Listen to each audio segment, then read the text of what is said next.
Hello, this is Dattaji, and I am preaching the spiritual knowledge of Sri Dattaswami. Shri Surya asked the following questions posed by some devotees. The questions are: 1. The Veda says that God is not body, or Akayam. How do you support the human incarnation of God? 2. It is said that God incarnated as a pig and killed a demon who immersed earth in the ocean. The ocean is on the earth. How is it possible? And 3. A devotee called Pundarika asked God to stand outside the house till he finished the service to his parents. How do you say that God is greater than the parents? Swami replied, as to the first question, God is not any medium or body, because God is unimaginable. The body or medium is a part of the creation and hence is imaginable. God is also not modified into the medium or body. God only entered the medium or body.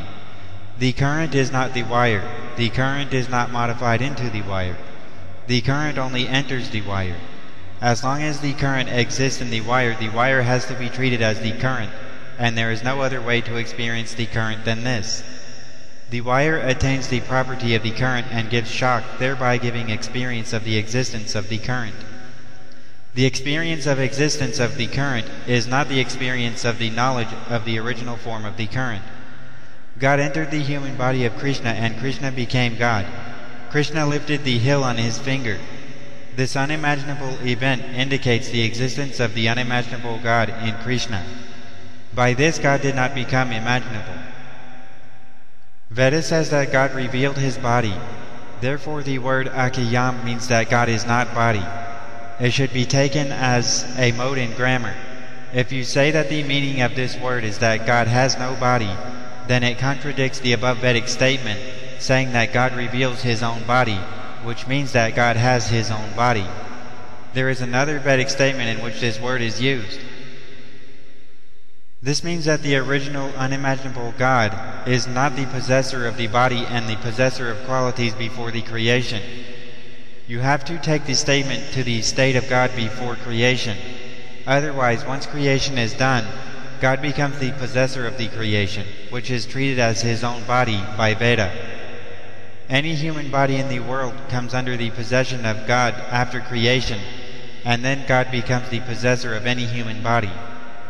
Thus you cannot maintain the Bahuvrihi Samasa after the creation. Veda also says that God entered into the creation, and this refers to the human incarnation, where God becomes the special possessor of a particular human body. The entire kingdom is the property of the king in general sense. In special sense, the royal palace is the property of the king. Similarly, though God is the possessor of the world in general sense, he becomes the special possessor of a particular human body like Krishna. The vision of Vishwarupa showed by him indicates the general possession of the entire cosmos as his body. By this, every human being cannot claim himself as the human incarnation as per Advaita. Every human being is only under the control of God, like every house. The human body of Krishna alone is the living palace of God, like the royal palace. In the case of the human incarnation, this word Atman means the individual soul, which is not the body and not the jiva, or guna. The individual soul is pure awareness, which is neither the external gross body nor the internal bundle of qualities, called as guna or jiva. Though pure awareness is also a quality, it is neglected, being the controller of the other qualities. A king is also a citizen, but he is told as the lord of citizens. The citizens are all the other human beings, except the king, though the king is also a human being. If you take this statement in the sense of God, there also it means that God is neither the external gross body nor the internal jiva. Then you may say that God means the pure awareness, as per Advaita. Here the pure awareness is also a quality, included in the category of jiva as said above. Even otherwise, the individual soul, which is a bundle of qualities, includes pure awareness as the material of the qualities. A bundle of golden jewels includes gold. Therefore, here the statement means that God is neither gross body, nor quality, and nor the pure awareness. All these three items, the gross body, quality, and pure awareness, are the items of the creation, whereas God is the creator, who is beyond the creation. Gita says that God enters the human body, Manushim Tanumashritam, and after entry, the human body becomes his body. Christianity says that God is in flesh. God is neither the human being nor God modified into the human being.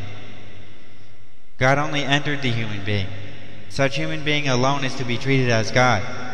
For human beings, a human being is the best medium for interaction with God and for receiving the knowledge and guidance in the spiritual path. As to the second question, the symbolic story must be understood for its concept. The earth represents humanity. The sea represents the worldly attractions. The demon represents the preacher who attracted the humanity and immersed it in the worldly attractions, opposing the existence of God. The earth is lifted on the mouth of the pig. This indicates that God in human form came down and lifted the humanity from the worldly attractions by preaching through his mouth.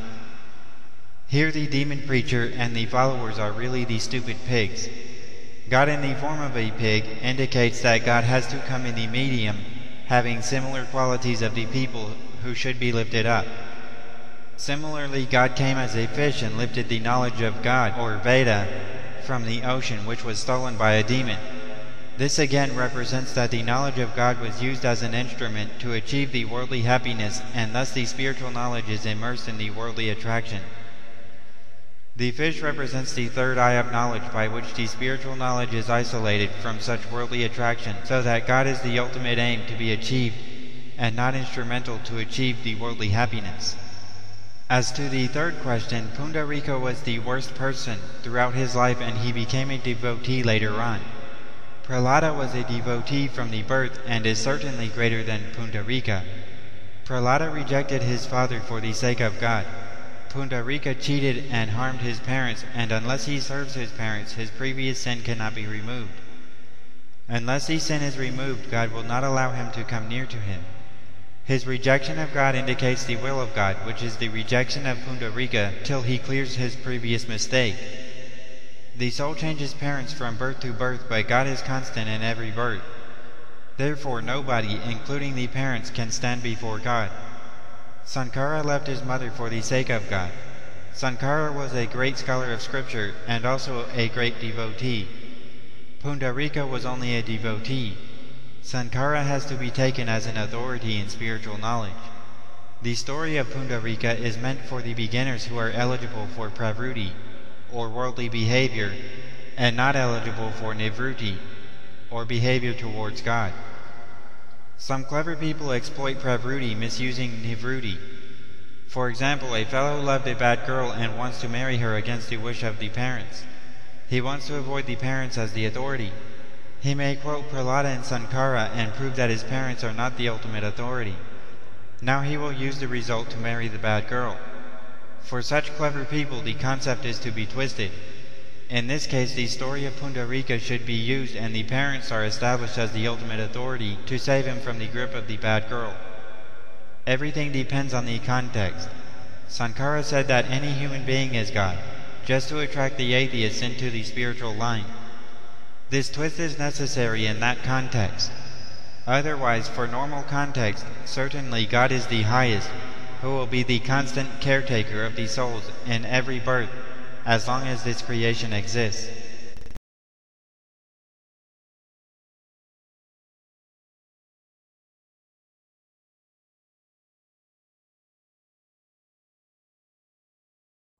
Dattam bhavayami, Shri Dattam bhavayami, Guru Dattam bhavayami, Prabhu Dattam bhavayami.